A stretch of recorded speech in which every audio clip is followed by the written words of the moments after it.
So this is the part 2 of the series, Codependency and Setting Boundaries.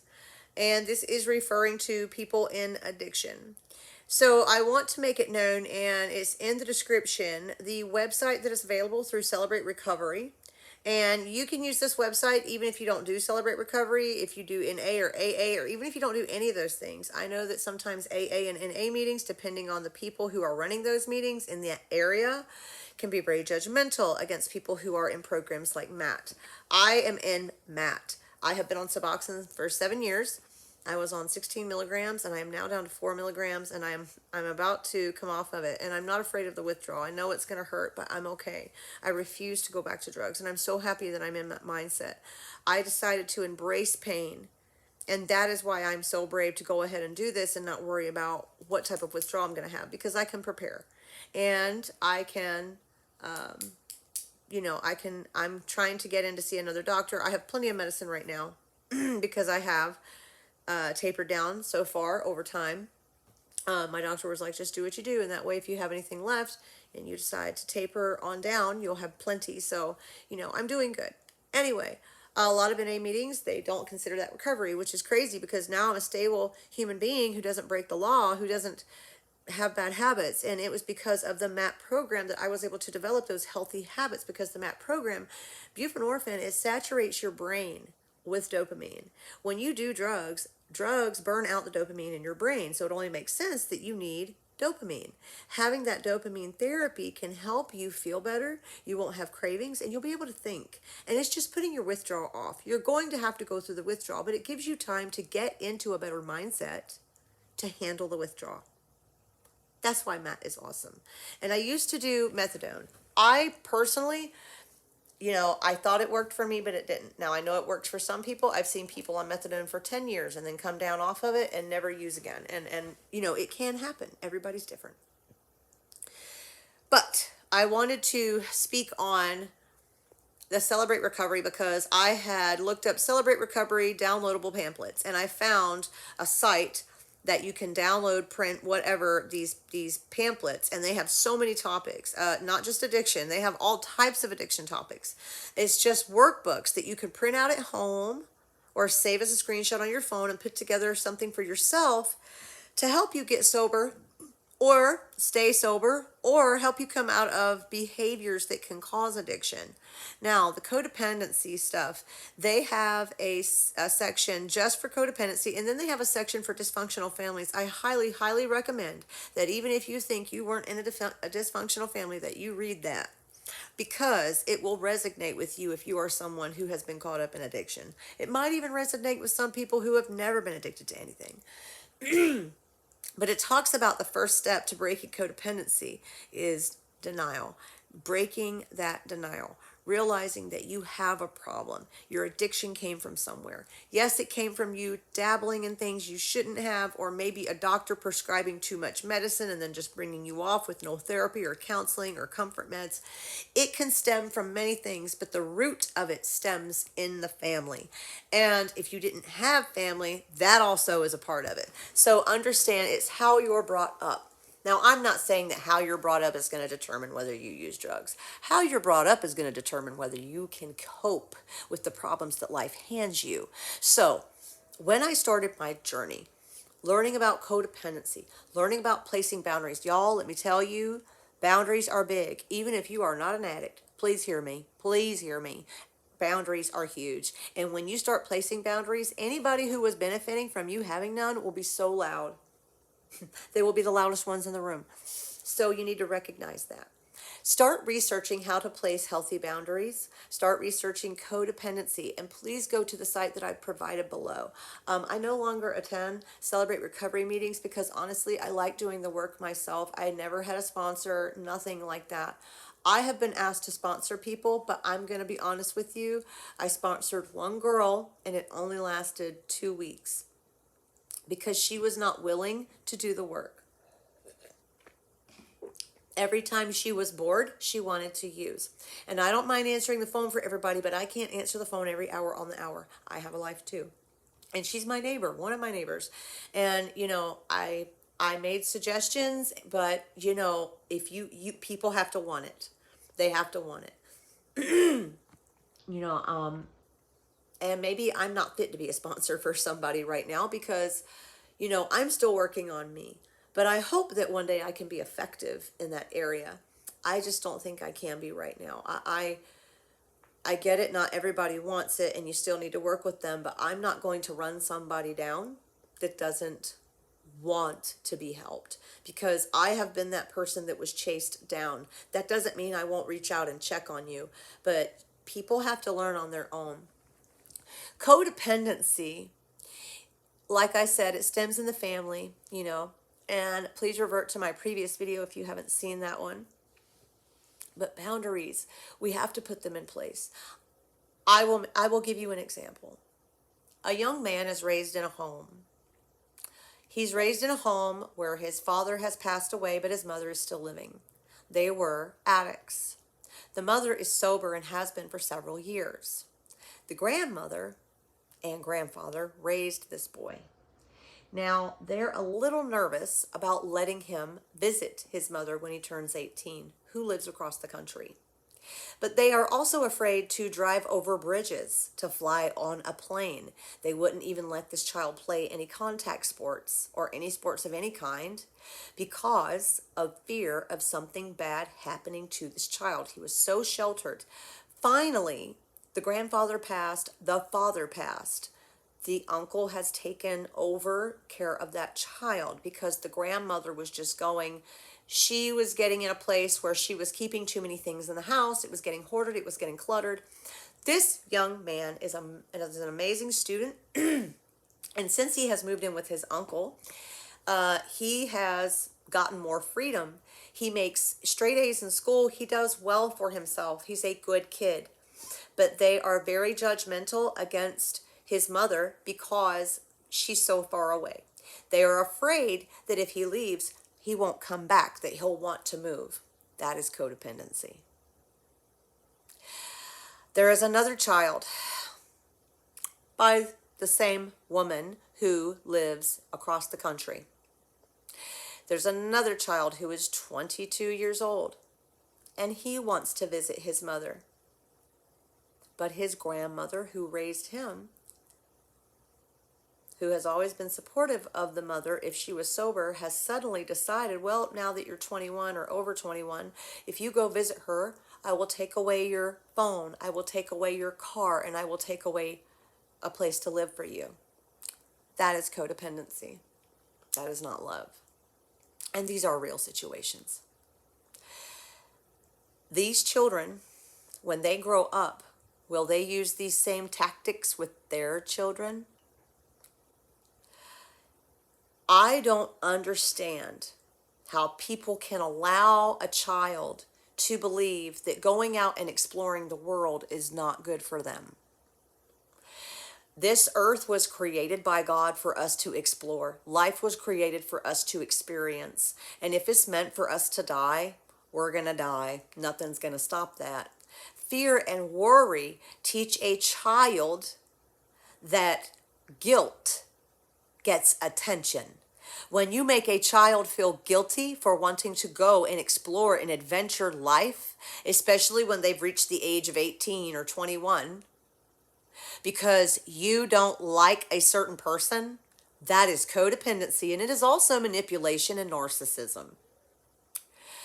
I firmly believe that anyone who wants to withhold someone, and I mean a grown adult, from doing something that would be good for them, that is codependency. Well, if I do this, it will make my mother upset. If I do this, my friend might not talk to me anymore. That's codependency. Because honestly, I'm going to be real. You shouldn't become a good person because you want to be good to someone else. You should be a good person because you want to be a good person to yourself. And you have to start being a good person to yourself before you can be a good person to someone else. If you allow lies and deceit and betrayal to come into your mind and totally brainwash you, who's not to say that you won't manipulate, lie, and deceive to brainwash someone else? We must learn to place boundaries. And I highly recommend that you go and search boundaries. And the reason why I'm telling you to search instead of just giving you the answers is because everyone is different.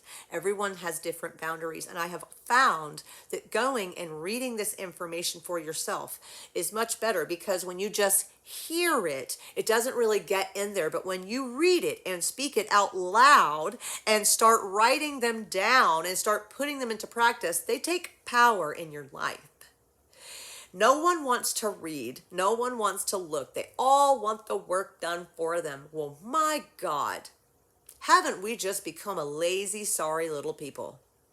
You know, I would like to think that there was a time when we built houses for people because we wanted them to have a home. We farmed crops because we wanted people to eat.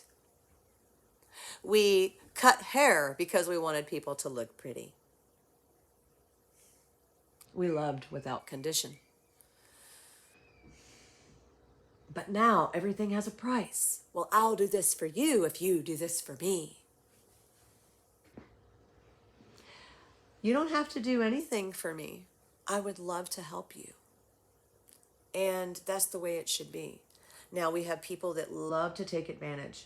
That's why it's also important to have boundaries, because when you start to place boundaries in your life and actively follow and live by them, you start to attract a different type of people. You start to stand a little taller. You start to glow a little bit more. You start to have a little bit more patience with yourself and with others. And when people take notice, some will be proud and some will be intimidated. But don't worry. The ones who are intimidated are the ones you need to see intimidated, because you need to know who is not for you. There are people in your life that want you to do better, but they don't want you to do better than them. And that's the truth, honey. Even family. When you live a certain way that they're not used to, they'll be happy that you're clean. But if it's a certain belief or religion that you've acquired that has helped you along your walk, oh gosh.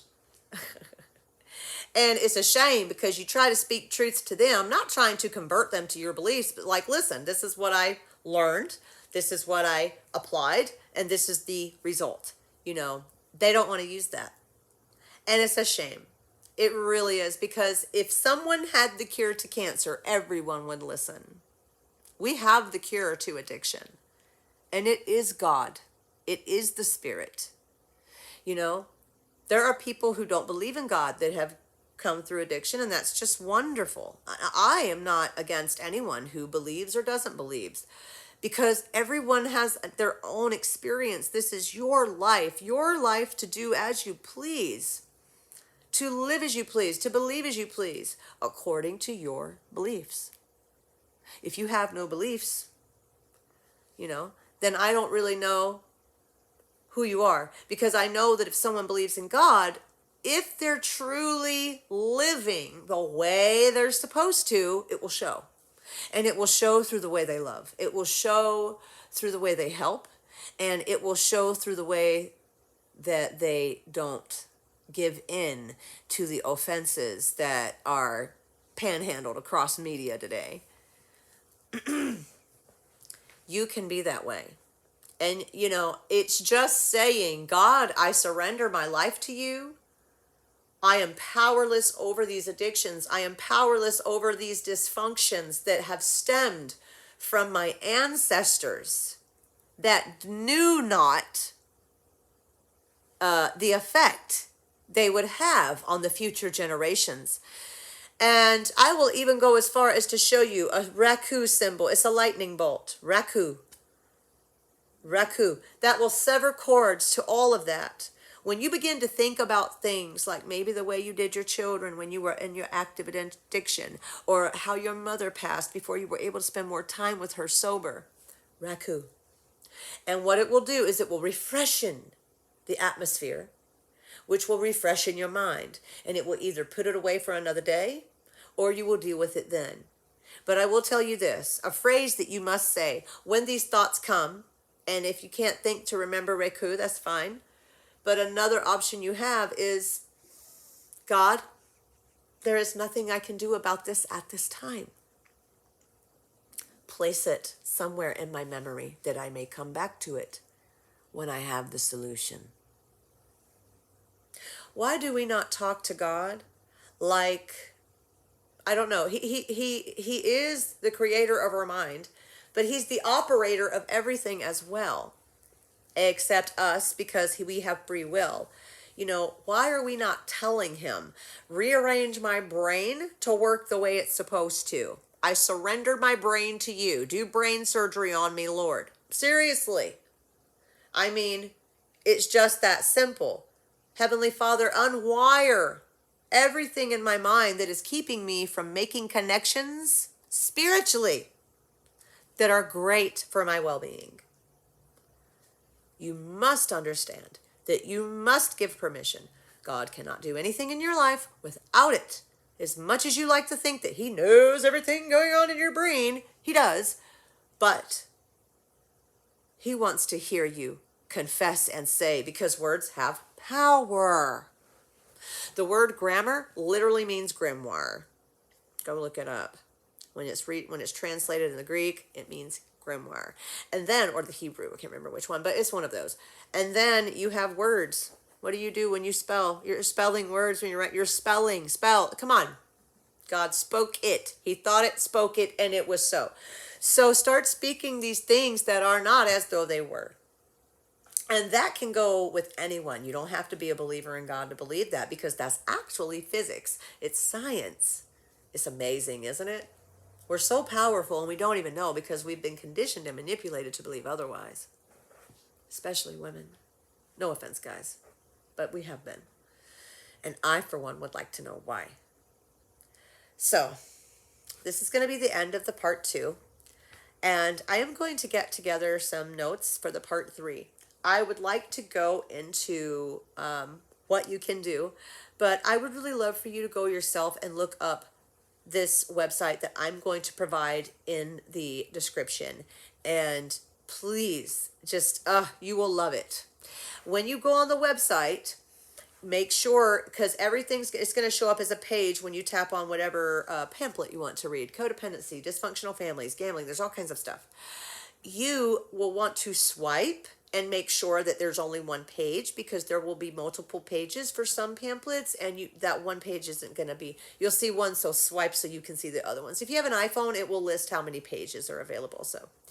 But I can't wait to see your comments below if you did go to the site, because I really think it will be beneficial for anyone. And I want to help people break those curses, those hereditary curses that we learn from relationships, and we learn from behaviors. There's a pattern to everything. And when we start learning the pattern, we can redo the pattern. We just have to find out what pattern it is to be redone. Have a wonderful day, night, and thank you so much for watching my channel.